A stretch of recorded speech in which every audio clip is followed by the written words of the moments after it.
¿Qué tal? ¿Cómo están? Bienvenidos una vez más a Fútbol de Corazón. Como siempre, un saludo a todos ustedes que se han conectado con nosotros en estas últimas semanas. Un placer estar con ustedes. Y hoy queremos, pues, básicamente hablar un poco de lo que pasó en Copa de Oro, cómo terminó. Y también quiero compartir con ustedes lo que se viene para las eliminatorias de acuerdo a lo que hemos visto. Si nos alcanza el tiempo, creo que vamos a discutir un poco los dos grupos, el grupo A y el grupo B de las eliminatorias en septiembre. Pero bueno, primero también quiero agradecer a Centro Legal por ser parte de este proyecto, a todos ustedes que siempre se conectan con nosotros vía TikTok, Instagram, YouTube y Facebook. Siempre estamos ahí. Y también les decía, creo que la semana pasada vamos a tener algunas personas compartiendo con nosotros en el programa, exjugadores, ex técnicos, preparadores físicos. Creo que es importante para que todos ustedes entiendan lo que hoy es la parte de la preparación para un club, para una selección, para jugadores que están compitiendo a un nivel alto, que están compitiendo para ir a una Copa del Mundo, lo importante que es eh, preparar a los jugadores. Pero bueno, démosle, vamos a entrar a lo de Copa de Oro. Primeramente hay que felicitar a México, creo que es digno campeón. Todo lo mostrado, excepto diría yo el partido contra República Dominicana. Creo que México venía y vino de menos a más en todo aspecto, en lo táctico, en lo físico, en lo futbolístico. Yo dije, México tiene jugadores importantes en sus ligas, que es la MX, que es una liga muy competitiva, que es una liga que te da todas las prestaciones para que un jugador sea totalmente profesional. Y ya no se diga los jugadores que juegan en Europa, eh, que creo que son jugadores importantes para la selección. Jiménez, Edson, eh, el otro Jiménez que juega en el Milán, eh, el otro, el central que juega en el Génova. Son jugadores importantes, son jugadores que te dan bastante, diría yo, serenidad y confianza cuando estás compitiendo internacionalmente. Pero que creo que México, con esta selección, hoy sabemos, nos guste o no nos guste, algunos piensan que sí, otros piensan que no, pero en este momento es la mejor selección de CONCACAF. Ahora, ¿qué les espera a ellos? Pues es un poco diferente porque ellos no van a tener que clasificar o tener partidos de clasificación, pero vienen partidos en septiembre, octubre y noviembre, fecha FIFA para ellos. Un punto que creo que a mí me gustaría ver en la selección mexicana es al Chucky y el Tecatito Corona. Creo que son jugadores que pueden aportar ya sea como titulares o de recambio. De lo demás, creo que México no se puede eh, discutir. Fue la mejor selección eh, y la que ganó el campeonato. Después Estados Unidos creo que quedó para mí en lo personal a deber, más que todo en la idea futbolística. No voy a hablar de resultados. Eh, También pienso que los jugadores que no vinieron, que son jugadores importantes, como los dos laterales que son Dest y Robinson, Pulisic adelante, Wea adelante, McKinney en medio, Musa en medio, Reina que no estuvo tampoco. Son jugadores importantes que creo que Pochettino tarde o temprano los va a tener que tener en cuenta. Los muchachos que estuvieron hoy, el que más destacó, excepto el último partido, fue Luna, un México-americano, que es uno de los jugadores que mejor está representando en la MLS. De ahí los demás muchachos, algunos de Europa, todavía no están, diría yo, a ese nivel. Puede ser que de este grupo que estuvo aquí en CONCACAF salga por lo menos 6 o 7 jugadores para de aquí al Mundial, no que falta un año exactamente, pero veremos. Pero sí quedó a deber Estados Unidos. Creo que todavía le falta ah, la idea a qué va a jugar, cómo va a jugar. Y no estoy hablando tácticamente solamente, sino que estoy hablando cómo puede Pochettino, de alguna forma u otra, sacar el máximo de todos los jugadores que no estuvieron con los que estuvieron hoy. Creo que va a ser importantísimo para Estados Unidos eh, a un año del Mundial. De ahí los demás, Guatemala me gustó, ya lo había dicho, creo que hicieron una buena Copa de Oro, que creo que es un calentamiento muy, pero muy importante para ellos, para lo que viene de las eliminatorias. Honduras también, de menos a más. Creo que son dos selecciones que vienen para arriba. Todavía no están al nivel de decir que podrían ganar, por ejemplo, una Copa de Oro, pero sí vienen en alza, han mejorado en los últimos 2 años. Honduras se recuperó después del 6-0, que creo que tiene todavía un potencial grande con los jugadores que tiene. Guatemala me gustó, su actitud, lucha, pelea, un equipo una selección, perdón, que juega bien a la transición, una selección que eh, no hay, creo yo, un superestrella, pero sí tienen buenos jugadores que Tena ha conjuntado y le han comprado la idea a Tena. Y vienen unos muchachos jóvenes que debutaron o que estuvieron con la selección o en Copa de Oro que para mí tienen muy buen futuro después de lo que viene eliminatorias y si clasifican para el Mundial 2030 creo que van a tener muy buena selección, van a competir muy bien. Y Guatemala pues creo que a la misma vez en los últimos 2 años a pesar de que al principio Tena estaba teniendo problemas, siempre en Centroamérica, no por los resultados que no se daban, pero lo aguantaron y eso para mí es importante. Y es de felicitar al presidente de la federación por básicamente seguir creyendo en el proyecto de Tena. De ahí Costa Rica lo vi bien, pasó a la segunda ronda, no le alcanzó para seguir más adelante, pero Costa Rica viene para arriba también con el Piojo. Tiene una selección bastante competitiva, jugadores jóvenes, una nueva generación que viene. Yo creo que el retorno de ¿cómo se llama?, del arquero Keylor es bastante importante para esta selección. Creo que él te da tranquilidad, te da confianza atrás. Es un jugador extraordinario como arquero y no podemos decir de la historia de él porque la verdad que yo creo que es el mejor de la historia aquí en CONCACAF. Lo que ha ganado él con el Real Madrid, PSG, Champions League, uf, de no terminarle. Es un jugador importante y ojalá pueda estar él en las eliminatorias y se clasifican al Mundial. Creo que les va a ayudar bastante. Después, selecciones que defraudaron, tendría que decir Canadá fue una de ellas. Canadá traía a la mayoría de jugadores, aunque Jesse dijo que después del último partido le faltaban jugadores, pero no. Traía a la mayoría de jugadores. No sé qué les pasó.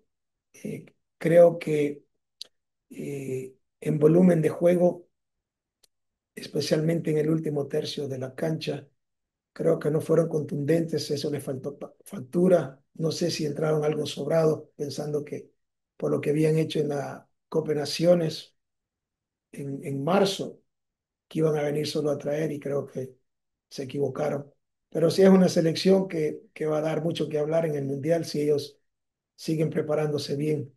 Ojalá que puedan hacer una mejor Copa del Mundo de lo que hicieron una Copa de Oro, porque ya no tienen partidos básicamente de clasificación, porque ellos son sede también en Canadá. Eh, de ahí las demás selecciones, otra que me defraudó fue Jamaica. Sigo diciendo Jamaica, jugadores en la English Premier League, en la Championship, en otras ligas de Europa. Y les voy a decir, para mí Jamaica, el problema de Jamaica no es la técnica, ¿okay? No es el nivel de jugadores.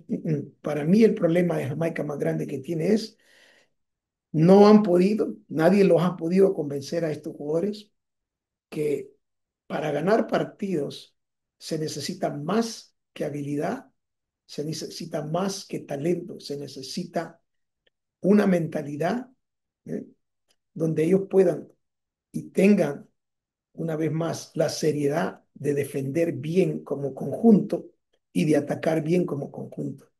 Jamaica, como algunas de las selecciones del Caribe, son jugadores con mucha potencia, mucha calidad, mucho talento, pero se descuidan o a veces creo yo que salen muy sobrados y no están concentrados cuando no tienen la pelota. Y eso le pasó a Cultura a Jamaica en esta Copa de Oro.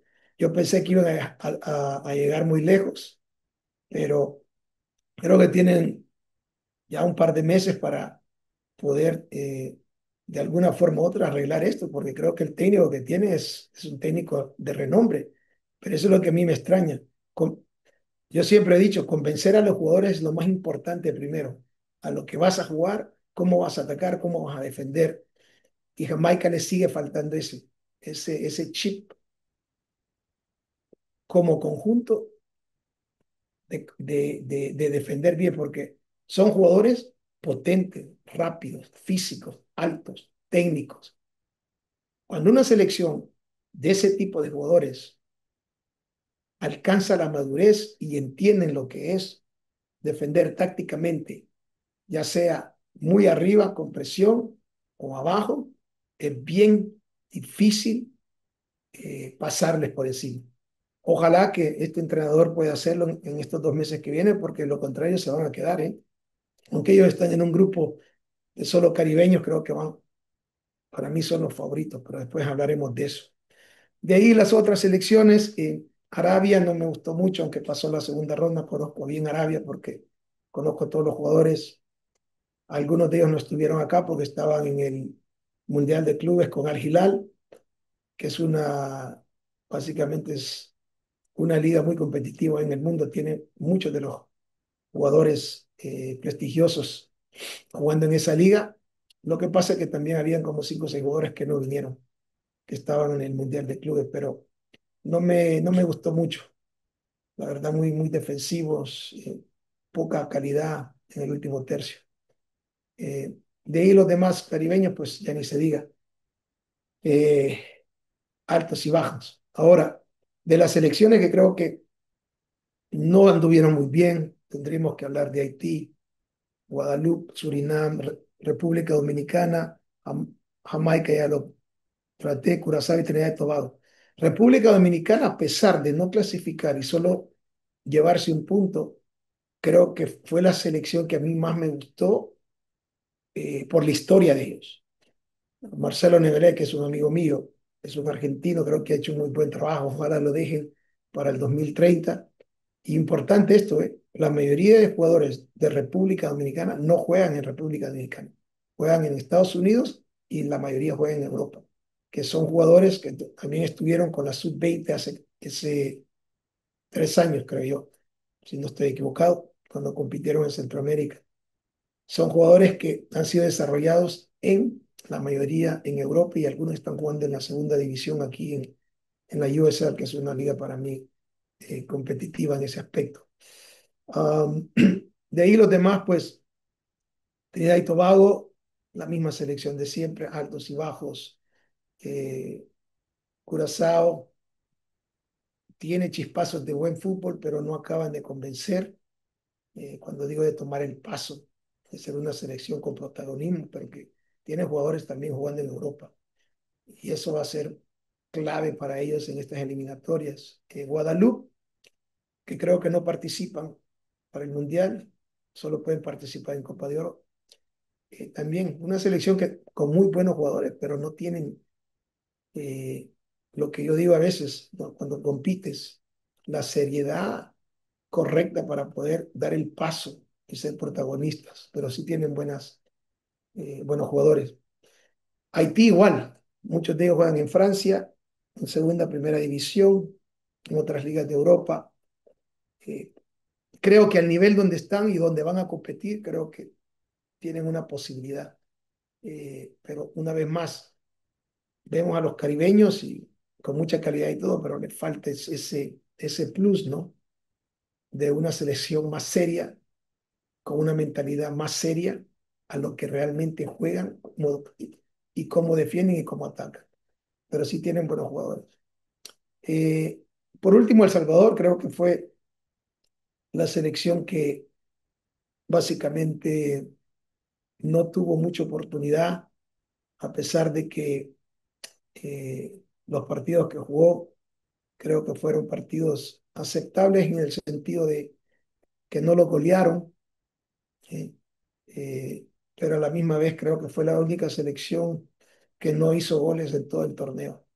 Un poquito, vamos a hablar un poco más de ellos en el grupo que ellos están para las eliminatorias, pero sí no, no se les vio, eh, ¿cómo te diría? Un juego que realmente pudiera uno analizar de un estilo de juego o un estilo de juego que ellos realmente tuvieran la capacidad para explotarlo. Eh, pero después hablaremos de eso, pero creo que fue una de las selecciones que defraudó. Ahora,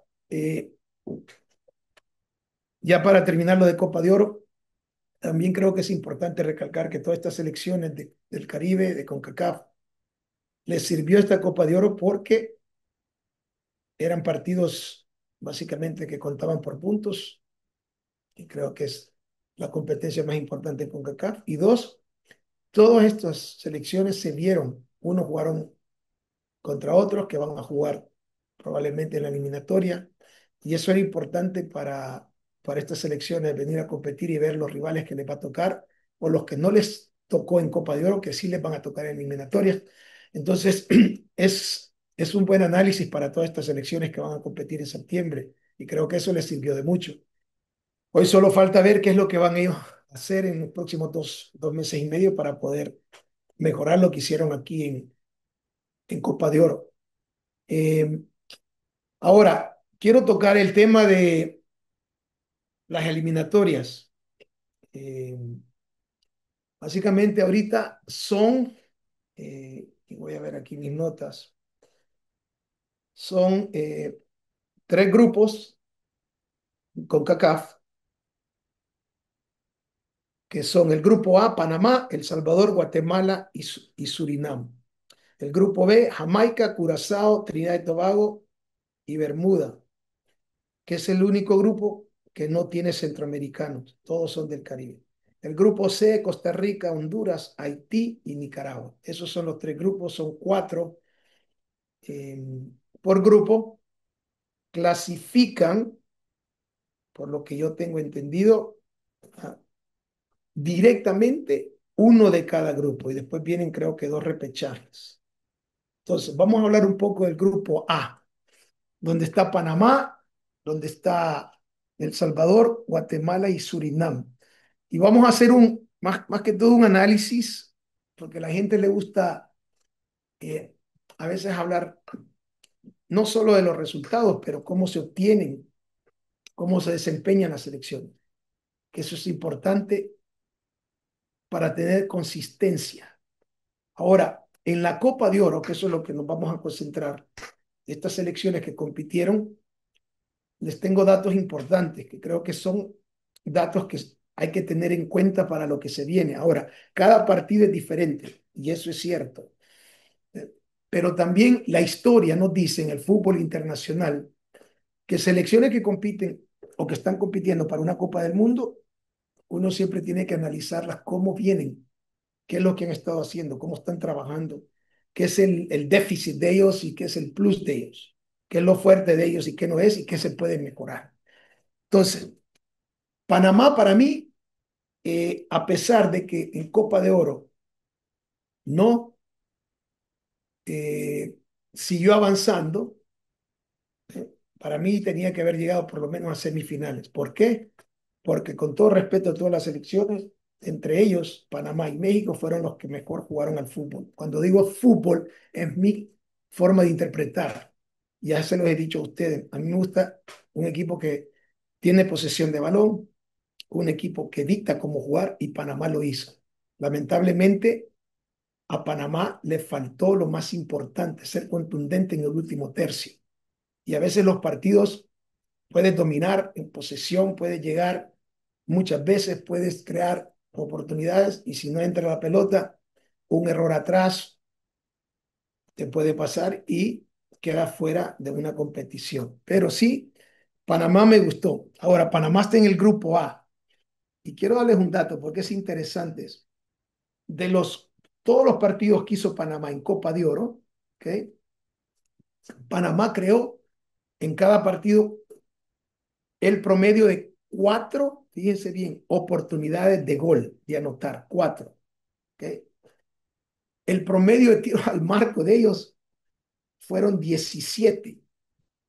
Ahora, el XG, que es lo que se mide cuando un equipo o una selección llega al último cuarto y crea oportunidades de gol claras.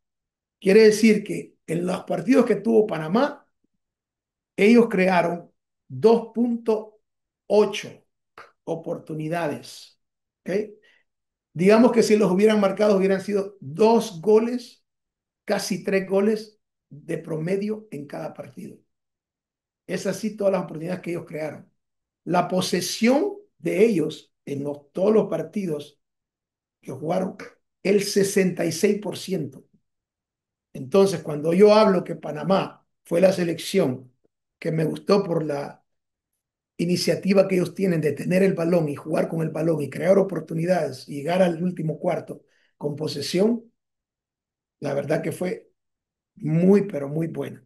Pero aún así no les alcanzó para meterse, digamos, a la semifinal o a la final. Pero es la selección que en este momento, en este grupo que va a competir para las eliminatorias, es el favorito.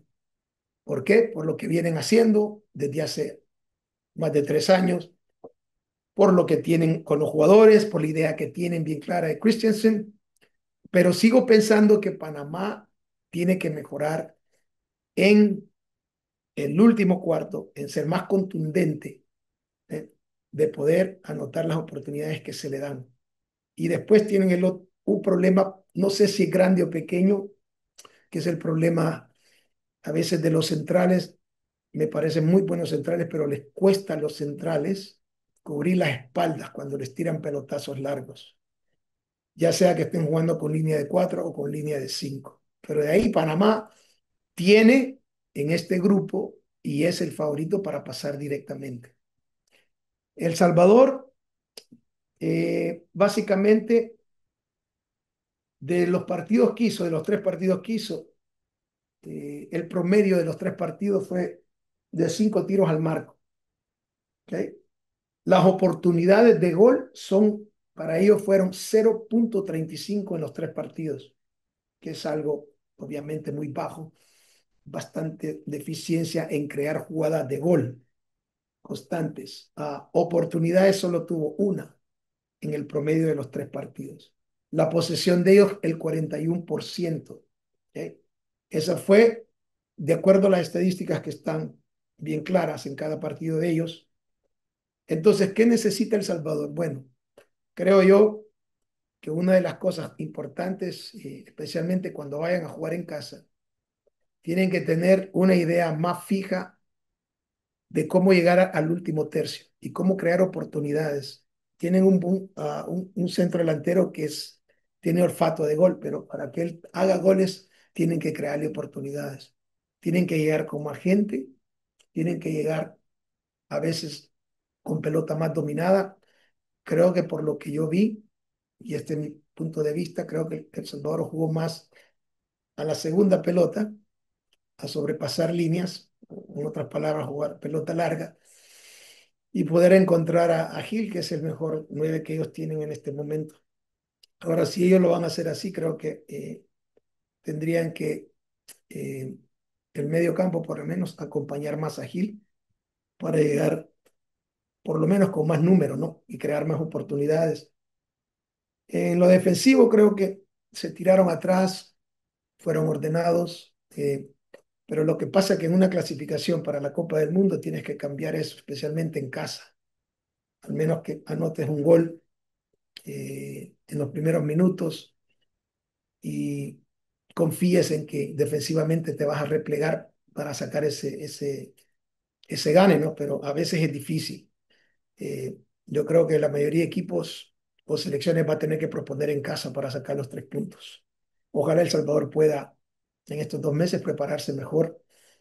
Am, de ahí vamos a Surinam. Surinam tuvo promedio de tiros al marco 10, que para mí es buen número. Oportunidad de gol 1.25, posesión 52%. ¿Ok? Oportunidades por partido 3.